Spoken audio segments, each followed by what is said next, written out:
You will be my love forever. You will be my love forever.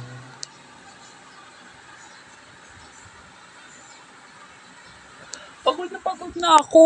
Isipin nyo na ang kapakanan ng mga pamangkin ko.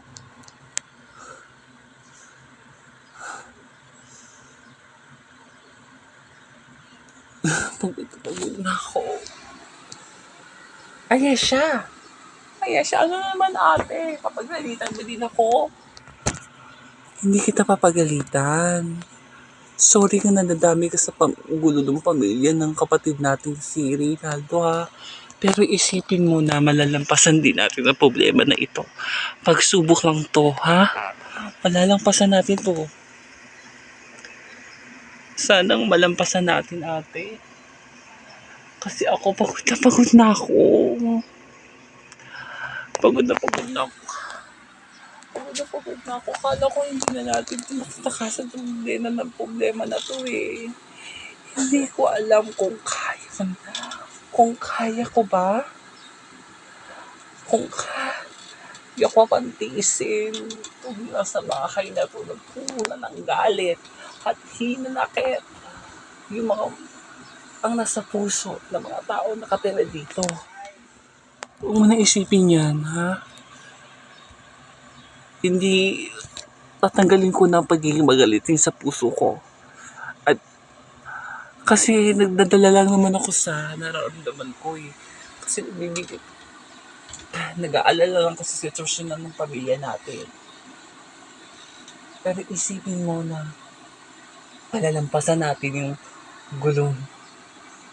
Itong gulo ng pamilya natin, ha? Mama, asan si Britney? Ba't hindi niyo pa rin kasama si Britney, mga anak? Nawawala pa rin naman ang kapatid niyo. Ha? Hindi pa rin nakikita si Britney.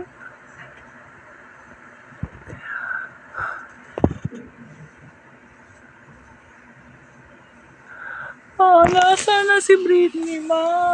Namimiss ko na si Ate Britney. Huwag iisipin si Ate Britney niyo, ha?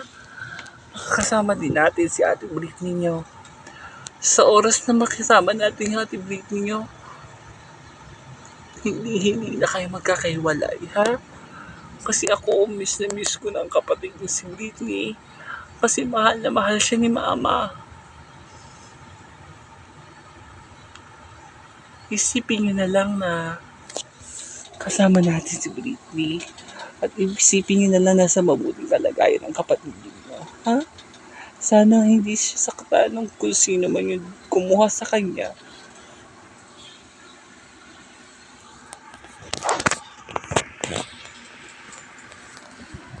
Hello? Sino to? Hello?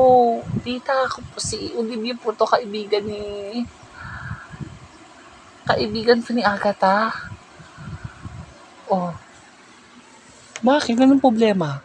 Nakakulong po si Agatha. Ano? Bakit nakakulong ang anak ko? May plano po kasi siya na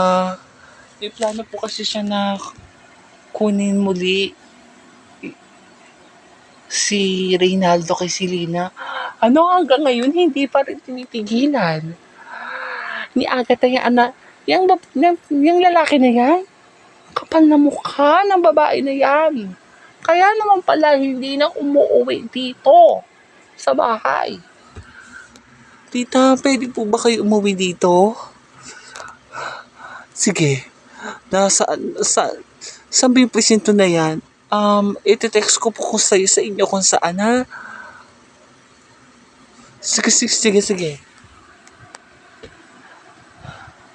Saan mo ako pupuntahin? Kala ko ba uuwi na tayo?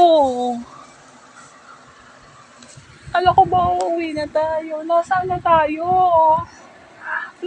tayo? Britney, malapit na tayo, okay? May kukunin lang si Tita Olivia sa bahay ko Uuwi mo na si Tita Olivia, okay?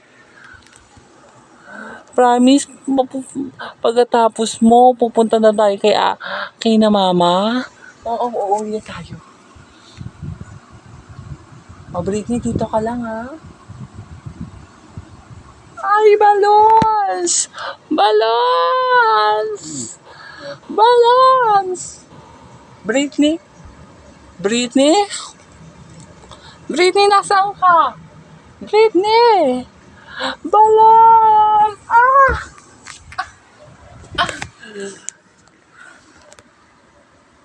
O, bata! Bakit ka tumatakbo? Hinahabol ko po yung balon. Lumipad po kasi yung balon na hinahabol ko. Lumipad yung balon na hinahabol mo? Nasaan ba yung balon na hinahabol mo? Ayun po, oh. Ayun ang balon na hinahabol mo. Sige, sige. Sige, sige. Habulin natin yung balon. Tutulungan kita. Anong gagawin ko? Nawawala si Britney. Ano na sasabihin ni Olivia? Ano na sasabihin ngayon? Ano na sasabihin ngayon ni Carol?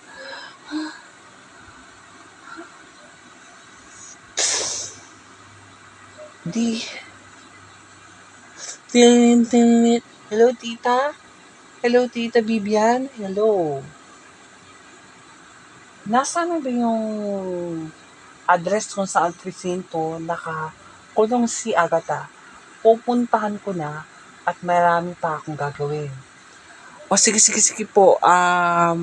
Sa kulungan po ng Santo Tomas. Sa Santo Tomas? Sa Manila?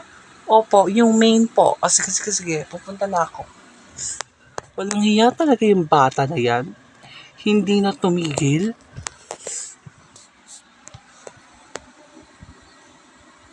Dito ba nakakulong si Agatha Salvador? Kaano-ano po kayo? Ako ang nanay niya. Sige po, tatawagin ko lang po. Agatha, may bisita ka. Bisita? Sino yan?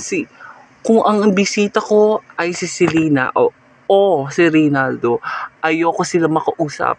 Hindi po sila ang bisita ninyo. Nanay niyo daw po ang bisita ninyo. Ano? Si Mama? Si Mama? Ma, anong ginagawa mo dito? Hindi ka pala nakinig sa aking bata ka. Hindi ka pala nakinig. Napakakulit mo. Hanggang ngayon, matigas pa rin yung ulo mo. Ma, hindi ko naman kagustuhan na ganito ang mangyayari sa akin eh. Sabi ko sa'yo, di ba? Huwag ka nang kumabol sa lalaking hindi ka naman mahal. Masasaktan ka lang. Hindi ka ba napapagod? Sorry po. Sorry? Yan na lang ba ang lagi mong sasabihin?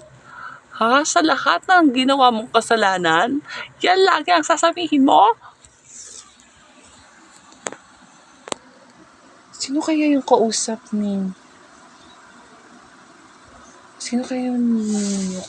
ni Agatha? May nanay pala si Agatha. Ibig sabihin, siyang susi para makalabas kami sa kulungan na ito. Ma, hindi ko po sinasadya. Anong hindi mo sinasadya? Nakulong ka na lahat-lahat ang dahil sa pagkakabul mo sa lalaki na yan. Ay, hanggang ngayon hindi mo pa rin siya tinitigilan? Patawarin mo ko. Pumunta ako dito dahil tinawagan ako ni Olivia.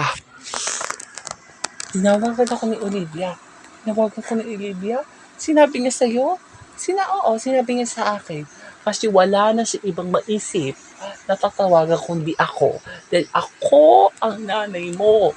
At ako lang ang pamilya mo dito sa Manila. Pero palabasin mo na ako dito.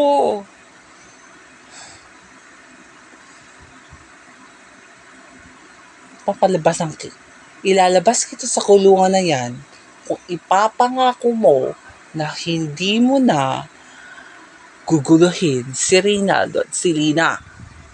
You will be my madams forever. You will be